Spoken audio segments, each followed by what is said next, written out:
yes Eddy Kenzo yagenda mu maaso n'okuba nti ankuba ngalowooza ndifanga ne Munaku naye mukunkuba yandeetera amaanyi kati nkola ssente ngenda mu nseese enjawulo n'emansa ye ali Uganda talina kyatugamba obuvulu babuggala naye ng'atenze ngenda mu maaso n'okuba nti nkola ssente. Kenzo yagenda mu maaso n'okuba nti amanyira ku lafters nankubakuba nanswazaswaza mu makodomi bange ne mutabanyi wange amanyikiddwa nga Nicholas mpola mpola kyagenda mu maaso n'okuba nti kinnuma yanangira obwavu n'obukopi n'obunaku naye kati ate Mukama agenda mu maaso n'okuba nti angabirira mikono ebiri kati nina ssente ye talina waali ngenda mu maaso n'okuba nti tambula amawanga ye nga tebamubukinze show tasobola kuba nti yeteekamu sere kutambula amawanga nze kyemanyi oyo kati musingira ddala era nga talina kyasobola kuba nti aŋŋamba bamuyitani Isaac Katende aka kukuwaza banga semanengene made in Uganda ate nga ava wali ku 90.4 Dembe FM Kogata Nespark Television mpola mpola. Kasuku agambye nti Kenzo toyina kyongamba nafuna ssente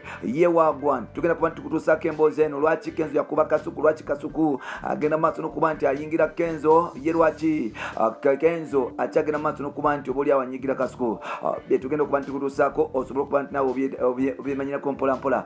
Ogamba otya webale kutuwuliriza ye wasuze otya wasiibye otya ye biki ebitambula eyo Joli yes abafiiriddwa mwena mbagamba nti kitalo nnyo ddala Mukama abagumye abakyala abalwadde mbasaba musuke mangu mugire maaso n'okuba nti Mukama abawonya nammwe abali yala nga yalazibwa kuba nnyo bambi twesabire ffenna tusobole okuba nti obuliawo tugenda maaso n'okuba nti obuliawo twetuusaako ebintu ebyenjawulo Mukama agenda maaso n'okuba nti atusaasira naffe tubeeko gye tutuuka mpola mpola yes mpola mpola ofuliremu n'akasente mu nsawo osobole okuba nti naawe okola ssente ne weeyagala nga Kasuku bwe yakigambye obwavu mpologoma bwogayala bukulya era nga ennaku y'omwavu ennaku y'omuntu yes amaanyi g'omwavu gali mu kwekolerera so zukuka keera tugende tukole tusobole okuba nti twetuusaako ebintu ebyenjawulo tukwanirizaako mu kutu gwaffe omuganzi ogumanyikiddwa nga Uganda Mukamooli amanya n'eddoboozi bamutantambizimuso namalwekibwa Maxud Junior made in Uganda made in Nabulagala Kasubide webale kuba nti obeera nange now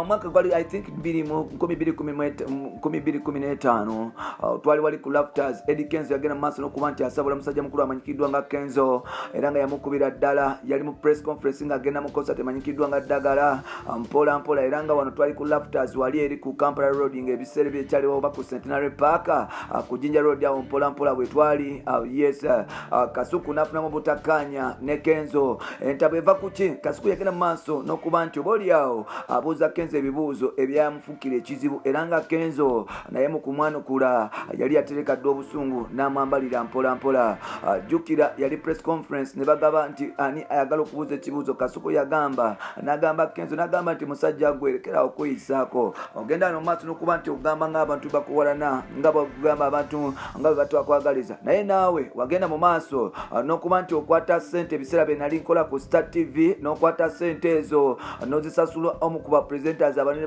ba TV eyo basobole okuba nti bagaana okuba nti bakuba ennyimba za Big Eye era nga musajja gw'ensonga lwaki Big Eye abonaabona n'okuba nti kaliya yagenda maaso n'okuba nti demotinga bwakwatanga ssente n'osasula abapresenta obutazanya music wa Big Eye wano nno Kenzo yasobola okuba nti yeewozaako n'agamba nti nedda byonna byoyogera bya bulimba oba olina evidence jejeyo Kenzo yasobola okuba nti atta mu ntebe okukakana Kasuku n'agenda mu maaso n'okuba nti oba oliawo akwata n'atandika n'agenda mu maaso n'okuba nti oli musajja mubi nnyo ddala waki ostopinga kariya yamuno n'okuba nti ogisuula olw'okuba gweoyagala okubeera ku top banno babeere nga babonaabona evidence nzirina era zizino kanzijeyo. Eddy Kenzo eyatudde mu katebe yasobola okuba nti asituka mpola mpola n'alinnya mmeeza n'abuuka mpola mpola ng'abantu tebategedde yogayoga paka wa Kasuku era nga yasobola okuba nti akuba Kasuku left ne right ku mpola mpola omusajja n'awandagala eri mu bitebe n'avaayo katagwe ku mpaji mpola mpola. Kasuku nno teyasobola kuba nti adizaayo Kenzo yadde n'ekikonde ekimu ng'agamba nti yamanya amateeka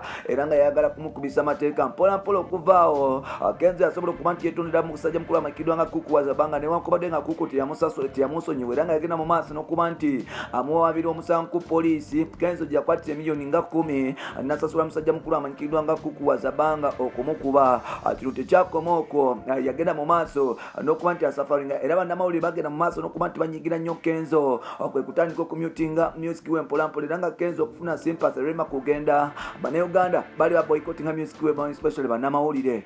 Lubadde olunaku lwaleero Kasuku ukukuwaza banga yasobola okuba nti agenda live anagamba nti kola sente weyagale. Abasajja bagenda mu maaso n'okuba nti batulinyako olw'okubanga bafunamu obusente olw'okuba balese bu BET award olw'okuba abantu babamanyi nga balowooza nti ffe tujja kufiira mu kyalo, balowooza nti tetujja kufuuka bakabi. Kati saawa zino ngenda mu maaso n'okuba nti netambulira amawanga era ngenda mu maaso n'okuba nti nekolera sente zange mpola mpola mu bulumi obw'ekitalo mu bulumi obw'ekitalo. Nange kati ke kaseera okuba nti neyagala kubanga abasajja bagendanga mu maaso n'okuba nti batuyisamu amaaso nga balowooza Mukama yawaboboka ate tusobola kuba nti obuli awo tutuuka gye tutuuka mpola mpola.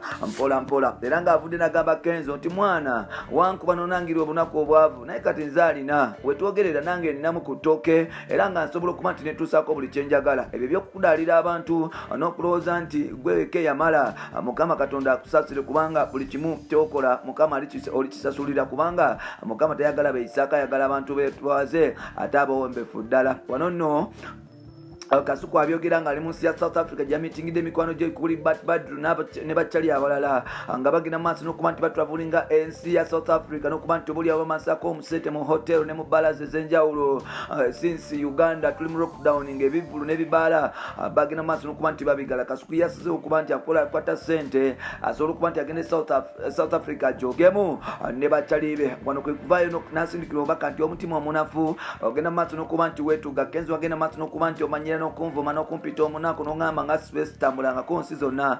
Kati saawa zino nkulaga nti nze ne mu kutambula mu covid nga ngenze ku performinga wantu bonna wabula ngenze kukwata ku sente zange neerireko mpolampola ndi mu holiday. Yes, Kasuku bangi abayimbi bangi abagenda maaso n'okuba nti bamulwanyisa era n'abamu ku abo kuli Mr. Kisemakula basobola okuba nti bamulwanyisa mu ngobe ku Dembe FM newankubadde ng'ate company yagenda mu maaso n'okuba nti bamudifendinga mpolampola. Byebyo bampita Ntambi Jimson Amaro Rich Boy Max Junior.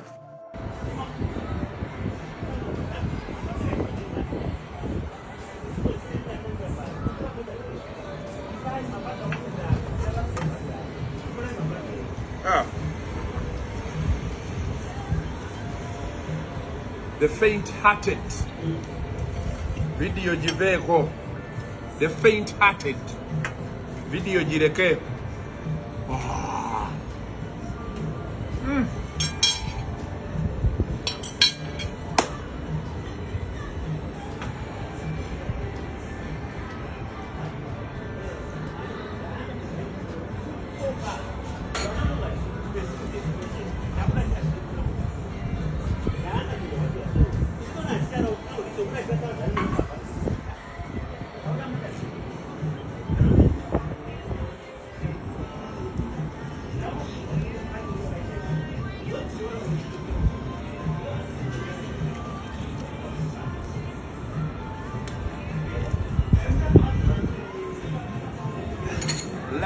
Life's most important lesson is to make money. Kola sente weyagale. True. Make money And enjoy. and enjoy yourself. Make money. Make money. But lengera skyline eri wansi.